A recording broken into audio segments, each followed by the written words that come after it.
Greetings, and welcome to the Virginia Hospital and Healthcare Association's Patients Come First podcast series. Podcast episodes are available on VHHA.com and on popular podcast hosting apps, including Apple Podcasts, Amazon, Spotify, and many others. We're a member of the Public Health Podcast Network, the Virginia Audio Collective, and the Family Podcast Network. Episodes also air each Saturday at noon and Sundays at 10 a.m. on 100.5 FM, 92.7 FM, and 820 a.m. across Central Virginia, and Wednesdays at 1 p.m. on 93.9 FM in Richmond.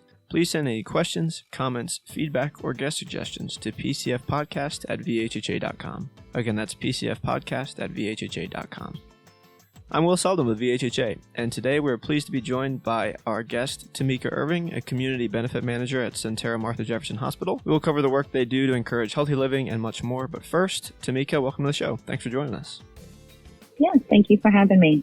Well, we appreciate you being here. I want to dive right in here. So Sentara Martha Jefferson Hospital has announced a diverse range of new programming aimed at promoting healthy living and well-being for people in your community and the surrounding communities as well. All this was inspired by and aligned with the recent Map to Health report and the Community Needs Assessment, both of which sort of help hospitals identify needs in the community and then help them begin the process of serving those needs. So in addition to that definition, if you want to add any more color to that, that'd be great. But also, I wonder if you could provide some detail on just that whole process for us, the discovery process, and what are the things that you all identified through those assessments. Yeah, so the 2022 Map to Health, we took a deeper dive into these priorities that were identified. It's done every 3 years collectively with Martha Jefferson Hospital, UVA Health, and the Blue Ridge Health District. And what it does is it provides quantitative and qualitative data for communities that we serve. And it works with over 100 members of the community. So the members identify needs and barriers that they face day to day in their environment that they live in. And then we take that information and we'll go into our community benefits, and it drives the work that we do. What we found in that report was healthy eating and active living was a priority, mental health, including substance use concerns, health equity and access to care, as well as healthy and connected communities for all ages. Okay, very nice. That sounds like a cool process. And so as you're going through this process and the discovery, you figure out what needs need to be met in the community. In your role as a community benefit manager, what were your responsibilities through that process, and how did you ensure that the programming you all have introduced will meet those needs? Yeah, so looking at the report, taking a deeper dive into those priorities, addressing health equity through research, policies, and practices focused on built environment and healthcare systems.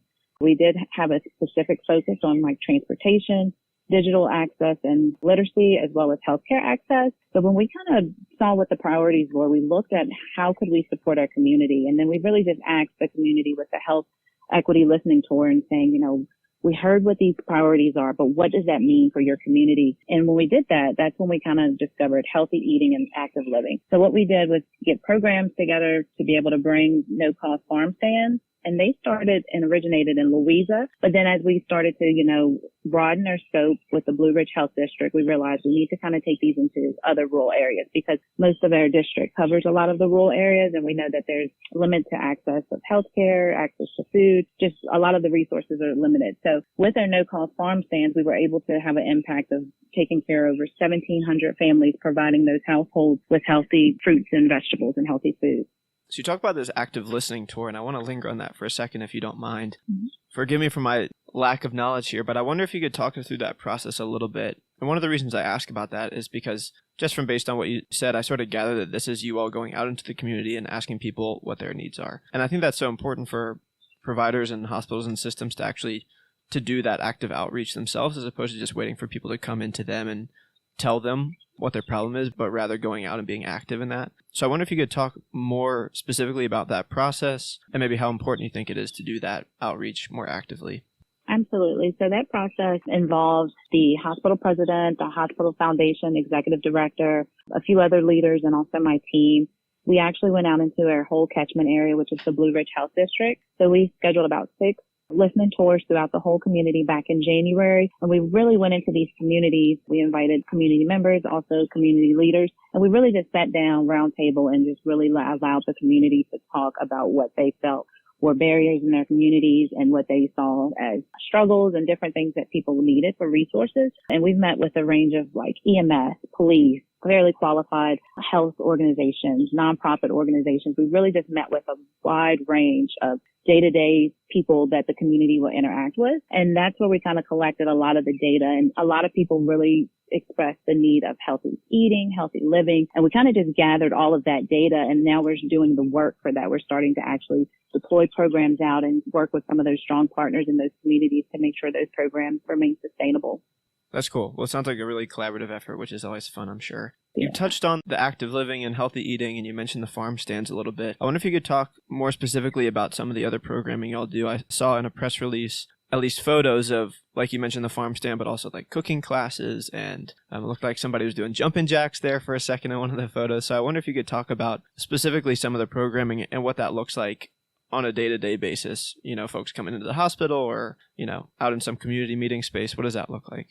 Yeah, we're definitely trying to get it outside the walls of the hospital where we're going out into the community. One of the barriers is transportation. You know, one of the benefits with all of the programs that we do is everything's completely free. So, you know, our hopes is that it'll set the foundation for a lifelong time of success with just promoting health and wellness. So we do our fitness classes. We have one in Charlottesville that's at 1538 Ryer Road East. That takes place on Wednesday from 5:30 to 6:30. It's called Extreme Hip Hop with Avis Fields.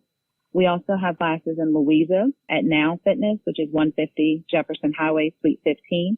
Those classes take place at 6 p.m. to 7 on Tuesday, and then also Wednesday from 6 p.m. to 7 p.m. And then Saturday, there's also a 9 a.m. to a 10 a.m. boot camp style fitness class with Traquan. And all of these welcome all levels of fitness. It's just something that's free to the community. It's something to get people out to get active. You can bring a friend. There's no registration. If you have to cancel, there's no process that you have to do for cancellation. But that's our fitness class.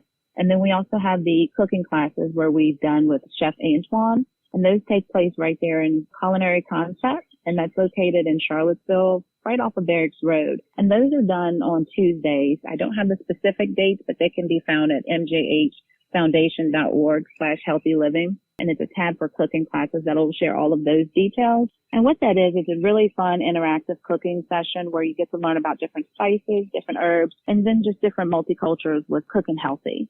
That's super cool. That's really comprehensive and covers a lot of different interests and outlets for people. That's super cool. So how long have these, I mean, I know you went through the discovery process with the Map to Health and the community needs assessment, stuff like that. How long have these classes been actually going on? Has there been time for you guys to see the impact of the classes and hear feedback from folks?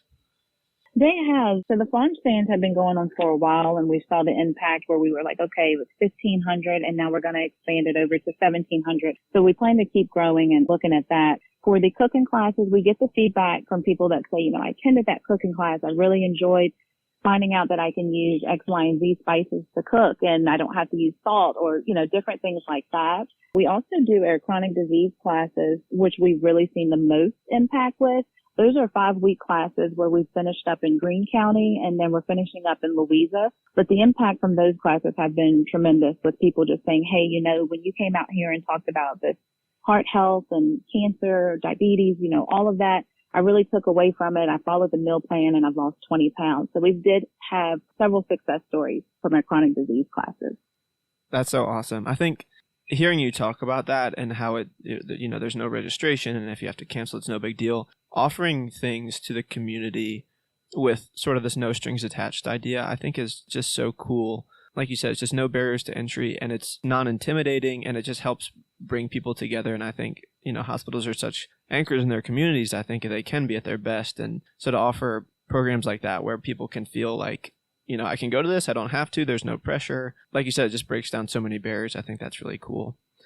Well, thank you for sharing all that. Sort of to switch gears and finish off here a little bit, it's tradition on our show to close things out to ask our guests a few more fun personal questions. So if you'll indulge us here, we've got a list of 10 mystery questions. And so if you give me 2 numbers from 1 to 10, I'll read you those 2 corresponding questions to close us out.